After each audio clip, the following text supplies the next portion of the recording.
আমরা শান্তিপূর্ণ অবস্থান বিক্ষোভ চেয়েছিলাম, কিন্তু পশ্চিমবঙ্গের মুখ্যমন্ত্রী মমতা বন্দ্যোপাধ্যায়ের দলদাস, তৃণমূলের দলদাস পুলিশ প্রশাসন কোনো মতেই শান্তিপূর্ণ অবস্থান চাননি। তারা চাইছিলেন না কোনো মতেই আমরা স্বাস্থ্য ভবন পর্যন্ত এসে পৌঁছাই, আমরা অবস্থান করি, আমরা বিক্ষোভ করি।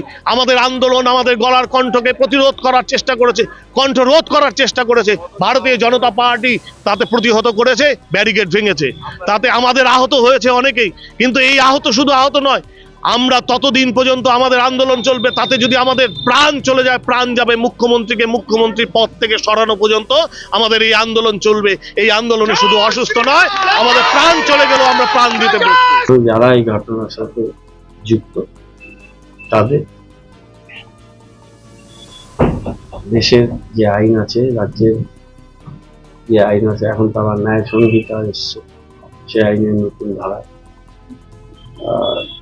তাদের বিরুদ্ধে পুলিশ যথাযথ ব্যবস্থা নিয়ে নিশ্চয়ই মহকুমা পরিষদের অ্যাডমিনিস্ট্রেটিভ অফিসাররা তারা পুরো ঘটনা লিখিতভাবে নিশ্চয়ই অভিযোগ ইতিমধ্যেই করেছেন বা করবেন,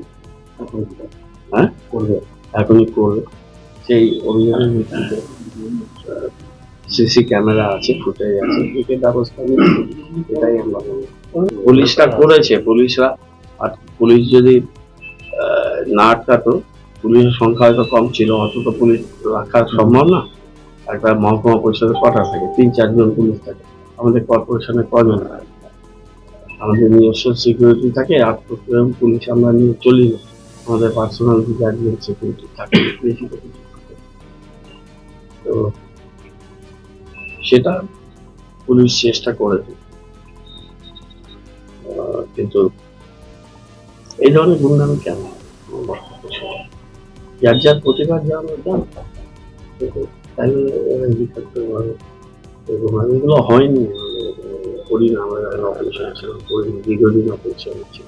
এত তারা কিছু মানুষের রায়ের প্রতি আস্থা নেই, তাই তারা বলবে